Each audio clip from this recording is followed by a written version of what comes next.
Yoga Podcast. My name is Wendy Hummel. Today's Tactical Tip Tuesday is all about how to upgrade in 2024. For the past several years, right around the winter solstice, so the first day of winter, I set aside time to reflect on the year. What went well, what I'm proud of, lessons learned, what do I want to change or do differently, what needs to go, what battles are worth fighting, and what is it that I want to spend more time doing. I also choose a word for the year. Last year it was nourish, and this year it is truth. And for my fellow yogis, satya.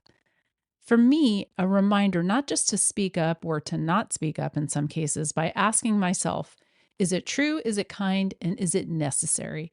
But more than that, it's also about living my truth.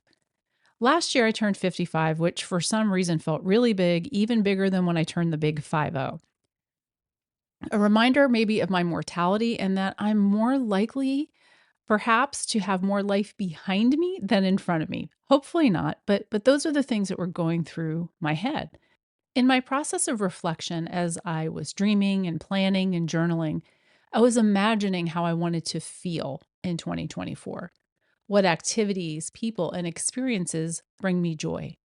Because my time is my most precious commodity, I have learned the hard way that if you chase two rabbits, they are both going to get away. In other words, focusing in on one thing and doing less and doing it well. This has always been a challenge for me because I have so many different things that I'm interested in. I recently read a book that reinforced this concept and it put everything into perspective.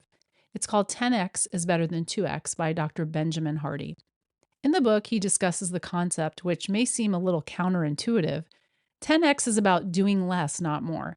In order to achieve 10x results, you have to get rid of 80% of what you're currently doing and focusing in on that 20% that gives us the results that we need.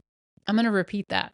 We have to get rid of 80% of what we're currently doing and focusing on that 20% so that we can get the results that we want and that we need.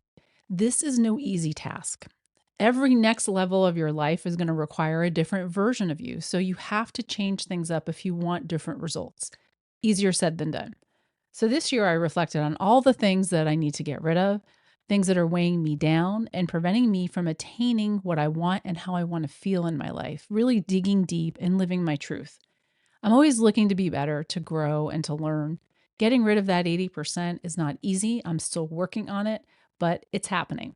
And I see how this can get me closer to reaching the goals that I have set out for myself in 2024 and really beyond that too. I also listened to another podcast of John Maxwell's. He is a leadership guru and he discussed the topic of small daily improvement, another thing that I'm very interested in. He began the podcast with a quote from George Knox that said, "When you cease to be better, you cease to be good. When you stop growing, you cease to be useful, a weed in the garden of prosperity. We are what we are today because of what we were yesterday, and our thoughts today will determine our actions tomorrow." For years now, I've had a morning routine, and much of what I do during that time helps to set the tone for my day. Morning for me is really crucial and what one of my mentors refers to as rise and thrive. Here is where I practice a variation of breathing, moving, meditating, reflecting, and self coaching. Maxwell offers some great insights, which aren't new concepts to me necessarily, but a really good reminder. So I wanted to share them with you here today and also kind of give you my spin on them as well. Number one, it's just what I spoke about when we talked about the morning routine. You're not going to change your life until you change something that you do every single day. Maybe that's less time scrolling, more time exercising, meditating, and reading.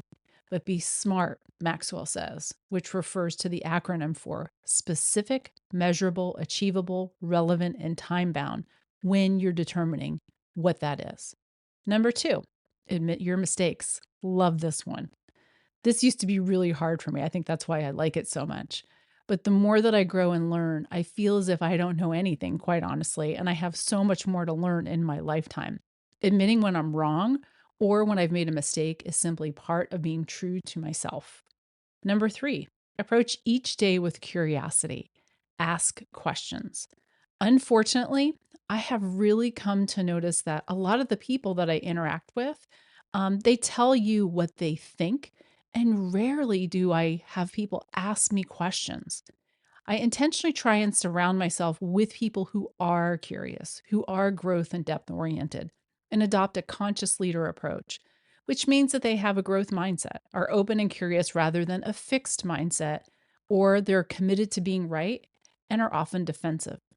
Number four, structure precedes evolution, something I learned from another one of my teachers. On his podcast, John Maxwell puts it like this: we overestimate what we can do in a day, in a week, or even a month, but we vastly underestimate what we can do in a year. Life goals are achieved by setting yearly goals. Yearly goals are reached by setting daily goals. Daily goals are reached by doing things that may be uncomfortable at first, but will eventually become habits.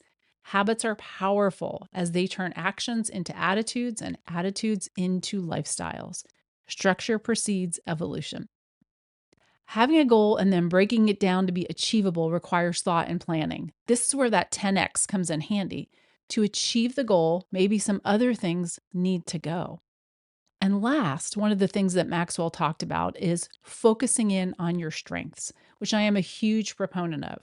There's some great assessment tools out there if you're unsure of what your strengths are, so you might want to check out a couple that I'll include in the show notes. Both of the ones that I'm going to include are based in positive psychology, a scientific approach to studying human thoughts, feelings, and behavior with a focus on one's strengths rather than their weaknesses. Martin Seligman has been credited as the father of positive psychology and developed the theory of learned helplessness, which explains how humans can learn to become helpless and feel they have lost control over what happens to them. He also discusses in detail the link between that and depression. Seligman was frustrated with psychology's narrow focus on negativity or what's wrong with someone, mental illness, trauma, suffering, with very little attention to happiness and well being, flourishing, and strengths. Learned optimism and resilience became the groundwork for his programs and his field of study.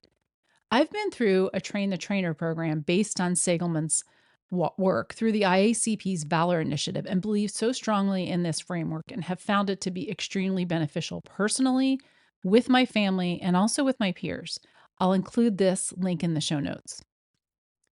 This time of year is wrought with lofty goals that we all want to achieve. Once motivation runs out and fizzles out, which I know it eventually does for me every time I think like this, but it's essential to rely on your habits. How are you going to improve every day? What's one thing that you can do today and every day that's going to make your life better? And how will you get where you want to be a year from now? Maybe it's a fitness goal, a relational goal, career, financial. And remember, structure precedes evolution. And if you don't have a plan for how that's going to happen, you're going to be living someone else's. If you found value in this episode, please give us a review and share it with somebody else that you think might benefit. And remember, we are better together.